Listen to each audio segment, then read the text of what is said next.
Hello and welcome to Curse of the Ace of Wands, and this will be part 16. A hooded woman suddenly appears and says, "Follow me, I can get you out of here.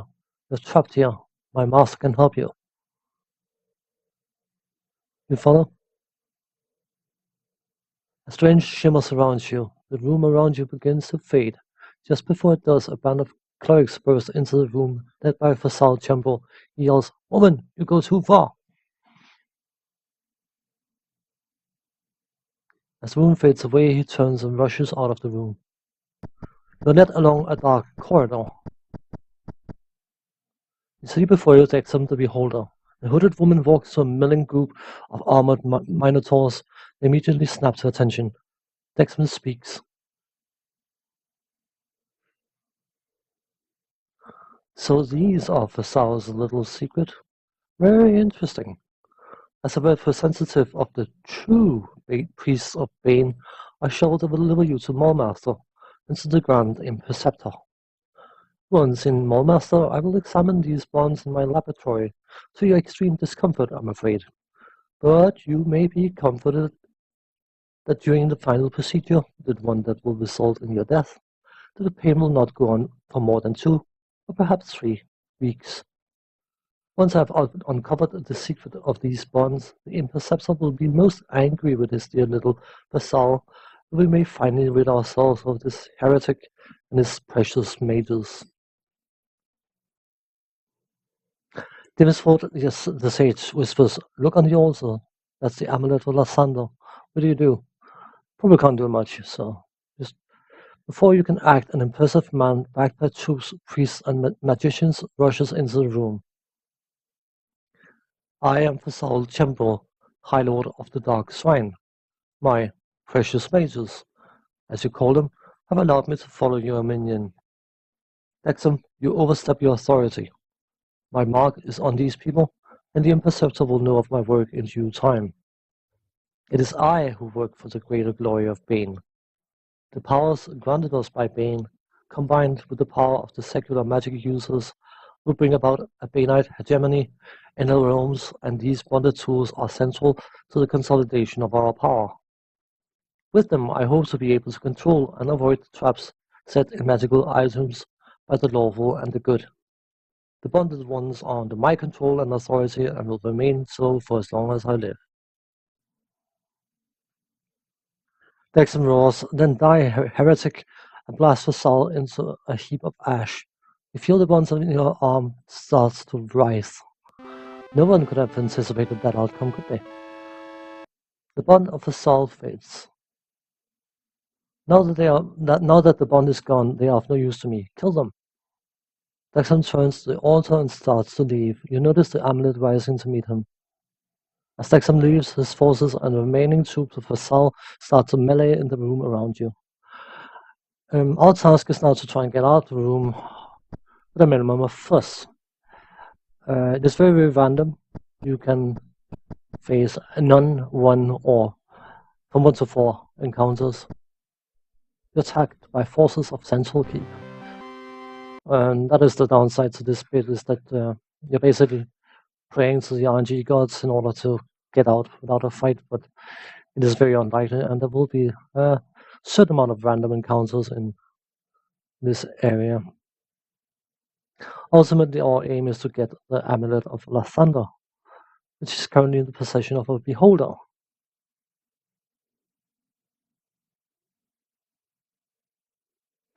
I've noticed I've probably done the editing a bit close, so I don't give much time to introduce to the parts, but if you're following this video series, you probably know just about where you are now. I do like to make a mention of what part it is.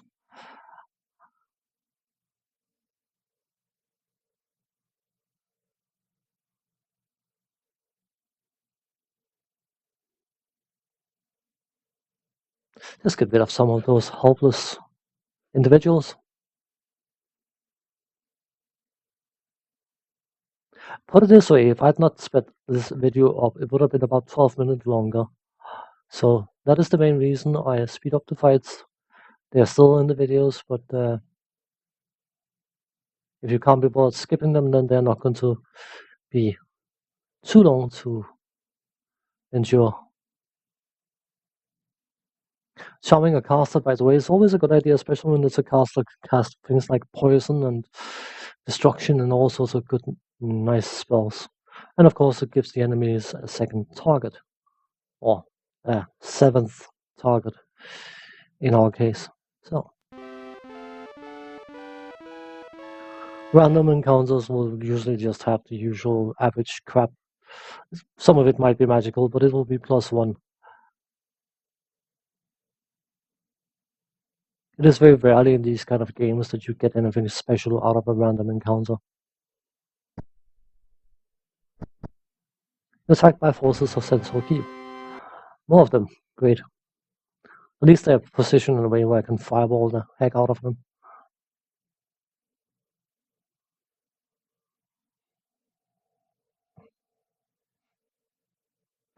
I'm trying to cloud kill against these guys, but of course they just have enough hit points to be immune to the fact of cloud kill, but well, I tried.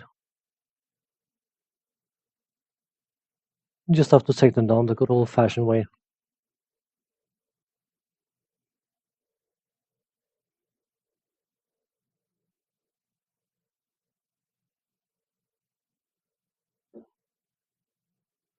As you've probably gathered by now, as you're reaching the back end of Curse of the Azure Bonds, things are a lot more compact. There's not an awful lot of delaying stuff. There's not an awful lot of extra stuff. This game has a lot of extras you could do. Every single city, every single major city, as far as I remember, has a dungeon you could potentially enter. But it serves no purpose for me to do that in these videos because my characters, if they haven't capped levels yet, they are very close to. I know my casters have, so gaining experience is just a waste of time. And of course, a common denominator for these games, by and large, I'm not sure about the fourth chapter, but I know when we are done with Curse of the Azure Bonds and we get summoned, which is the way Secret of Silverblades start, we get summoned naked. So whatever equipment we may have spent time gathering in this game is gone. And that is why I'm not overly concerned about getting going out of my way to get better equipment, because I know I'm going to lose it. So yeah, it makes it a bit, shall we say, pointless. I mean, I do like getting good equipment because it makes the fights in this game a lot easier, but if it's something that's way out of my way, I wouldn't bother. And I'm not going to bother, and that's why I'm not bothering with extra stuff that will ultimately just give experience or equipment. So, of course, back in the time when you were playing it, you had to wait a year, 2, 3, 4, 10, whatever, for the next chapter. So you could still replay this game for a bit of extra content. Now we get some ogres. And the Dark Elf Lord. There will be a few Dark Elf Lords very similar to the one we met in Dracandra's Tower, but the fact that they don't have the symbol of pain, which lowers your target or to hit armor class 0, they are not as dangerous. It makes a huge difference. And of course, the fact that your characters have got better equipment and have leveled in between. That will also make a difference, of course.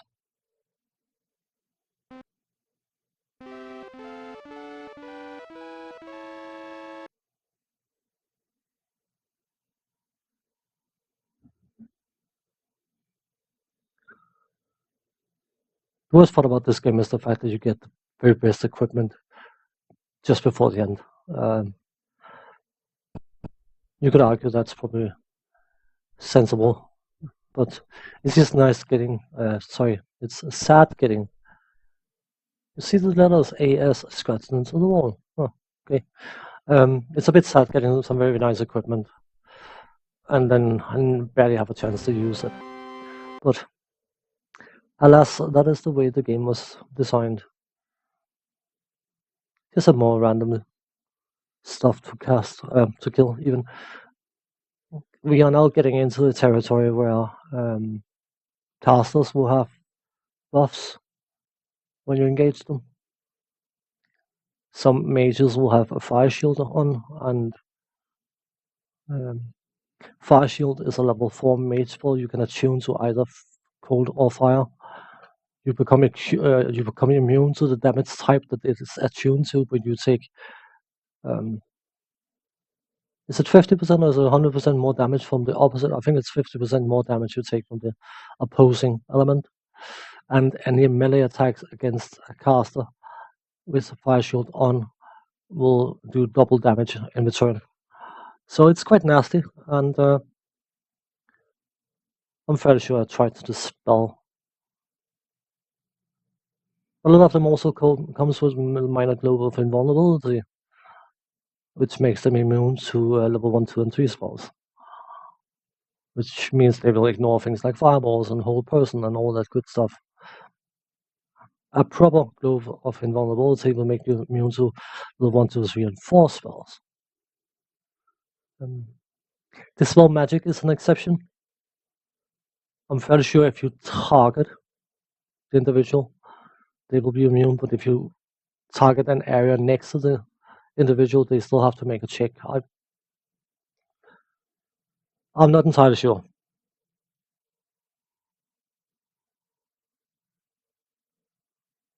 I think it's something like that. It works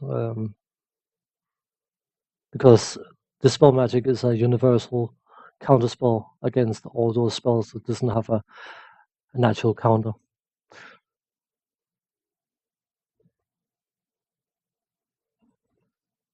Stone to Flesh, for instance, has a flesh to stone counterspell, so you couldn't dispel being stoned, obviously. Seamus Curse has removed curse, and disease has removed disease, etc., etc. So something like Stinking Clouds and all the good stuff. We're coming up to an important fight now. You feel the ground begin to tremble and shake. It builds to a loud rumble and slowly dies. Small rocks clatter from the ceiling. You're attacked by a band of minotaurs and priests. This is a set encounter. It's not a random, it is a set. You will always bump into these guys. It's basically, this group basically tells you you're on the right track. So, on the right path, I should say. So bumping into them is not entirely unwelcome, to be honest.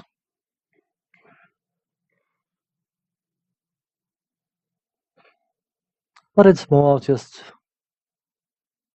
punch the buggers down, or blow them down even.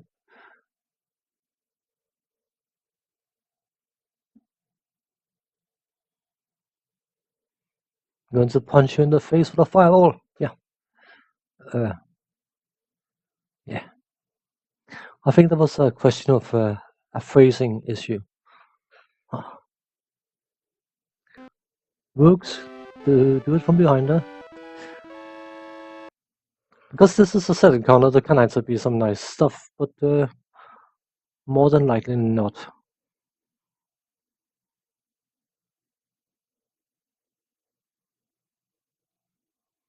Of course, the difference between a random and a set encounter is the fact that the set encounter you will always bump into. Whereas random is random, obviously. Hence the term random. So, this should be it. The hooded woman reveals herself to be a Medusa. And we bumped into Dexam, by the way. Since this is a boss fight, this is not going to be sped up in any way, shape, or form. So, we have a nice little group of enemies here. And I spent some time contemplating what to do. And my idea was to try and charm one of the Minotaurs in order to give the others something to hit, especially the Beholder. But then as a backup, I also decided to cast Hold Monsters. Hold Monsters is a stronger version of Hold Person, and it also affects non-humanoids. And it's going to make the fight slightly easier. Oh, the Medusa is held. What a shame. So she is no danger anymore. I had equipped silver shields. Sorry, silver mirrors, the ones I bought at a much earlier time. Just in case, because you can also use those to reflect gazes, and it is very, very nice. No luck with the charm, but for those of you who may not know what a beholder is, in these versions of, or the computer versions of the early editions of Dungeons and Dragons, they didn't really know how to handle the mechanic of a beholder, so they just made them immune to magic. So they are magic immune, but a beholder has a large central eye. It's got a 90-degree cone in front of it where it will instantly dismiss all magic. So attacking it from the front is impossible with magic, but it is actually possible to attack it from behind. It is not a magic immune. It's got a cone of complete immunity. They have several eyes, and each of them can fire a beam. Some will do cure serious wounds, which is it's some damage. It's nothing, but it also has a stone to flesh. I was about to say flesh to stone ray, and a disintegrate ray. And beholders, I'm fairly sure they don't have very long range for those very heavy spells, and that's why I'm trying to keep some distance from Dexam. But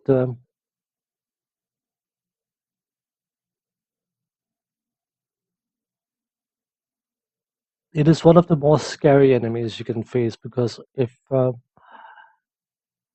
don't have the luck of the die with the saving throws, then one beholder can easily, utterly demolish a complete party.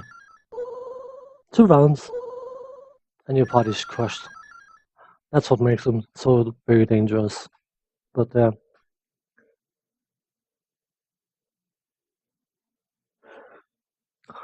we can work around that.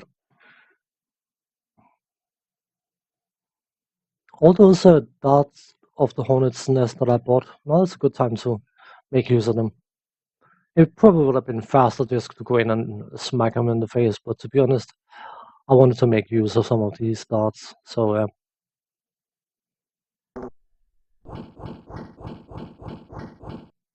only 8 hits. I'm disappointed. I was to do the same with my paladin, but of course you can't use ranged weapons in melee range. But and that Minotaur is held, so I can move away from him safely. So I'll do that. I'm fairly sure my paladin gets the full 10 hits. And that is what makes Dart. No? No? Must be another fight then. I remembered wrong. That is what makes Dart of the Hornet's Nest quite dangerous. It will only do 1 to 3 damage per hit, but it can hit up to 10 times. So basically a dart can do 30 damage if you're lucky with the rolls. They are quite expensive, so, but it's more for, I don't know, poetic justice that you use a dart against someone to take them down.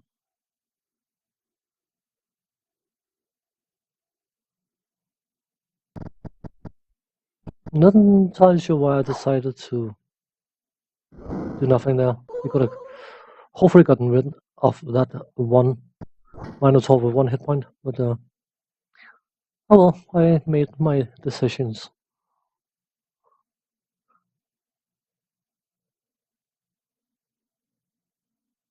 What to do next?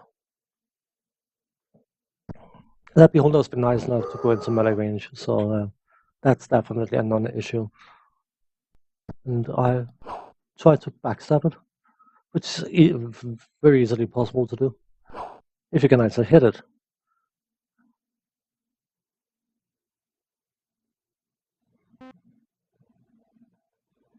You have a few more darts. You can use one more.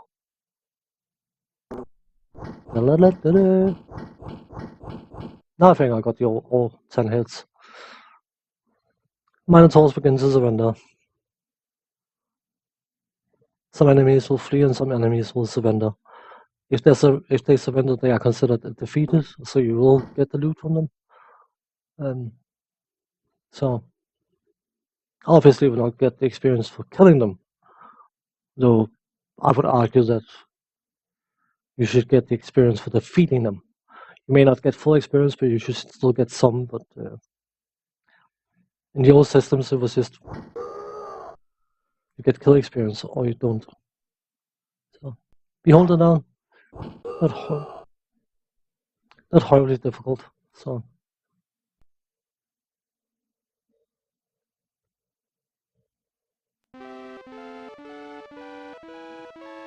better check the money before we share it.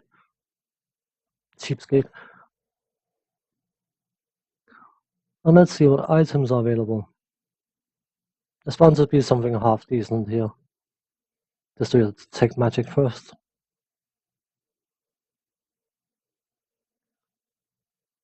Two long swords. A short bow, a glaive, battle axe, plate mail. The battle axes and plate mails are from the Minotaurs, so that's most likely just a +1. But the swords are unique in that loot pile, and that's usually how you discover the good stuff. The first few times I played these games many years ago, I usually picked up every single thing. You retrieve the amulet of Lathander from the mangled remains of Dexam. And then a random encounter, of course. But anyway, as I was saying, I used to pick up everything and identified everything, and after identifying 400 longswords +1, I start getting a feeling for, okay, not worth bothering with. So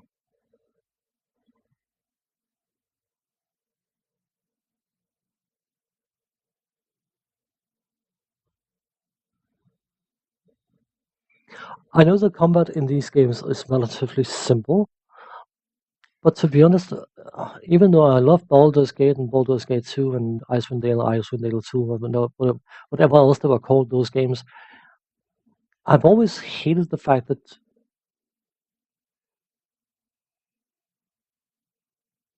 when you attack any monster or NPC or whatever you're fighting, if you don't manually pause and go in and give all your characters individual orders, they will just run in completely brain dead and get themselves into all sorts of kind of trouble. Of course, you don't have that option here because it's only turn-based combat, but I do like the added control it gives.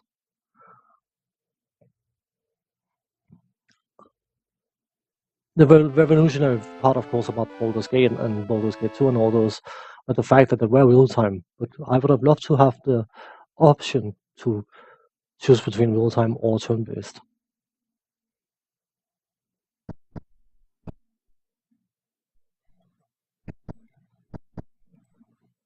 Attacked by a band of Minotaurs and priests. Now we have to get out of the temple, of course. So, yeah. They lined up nice and well, and I'm fairly sure I clipped my ranger with a fireball.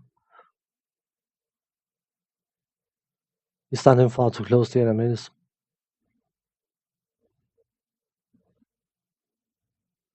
No, he didn't get hit. A ranger doesn't need to shave often because he takes a fireball to the face from time to time from his own friends. Why not? He gets hazard pay, so.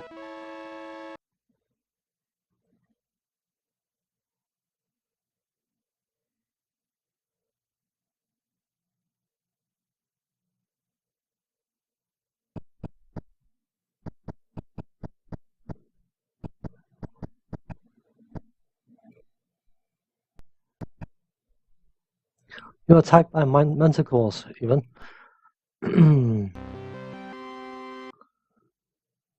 And some casters. But the Dark Elf Lord. But means it's still hard to hit because of their low armor class, but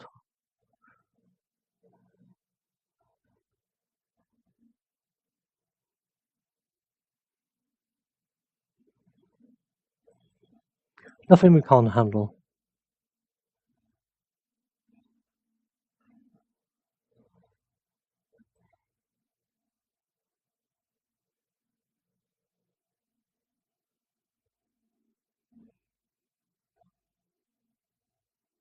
Always try to set up backstabs. Doing a bucket load of damage, so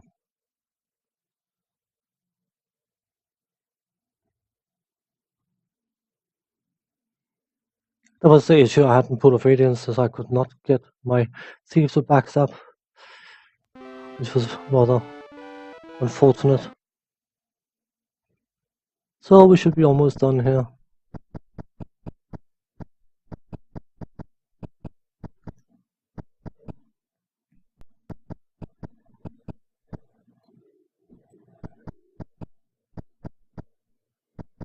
There's the exit. 3. Olive Ruskettle appears just outside the door. She says, "So you made it. I'm surprised." "This is what you come with me. A man from Sheldale has questions for you." They depart. You see a rider in the distance. He stops suddenly, and a moment later you hear what sounds like "Gary" come wafting through the air. The rider changes direction and gallops over to a woman dressed in purple. They embrace. The woman climbs onto the back of the horse and they ride away. I don't know why you have to bump into those two all the time, but that is the princess from the start of the game and her lover. As you leave, you see that civil war has erupted. Many factions are using the havoc you've caused to even old scores. The city will be unsafe for a while. In other words, move on. On that note, I'm going to say thanks for watching, take care, and see you next time. Bye bye for now.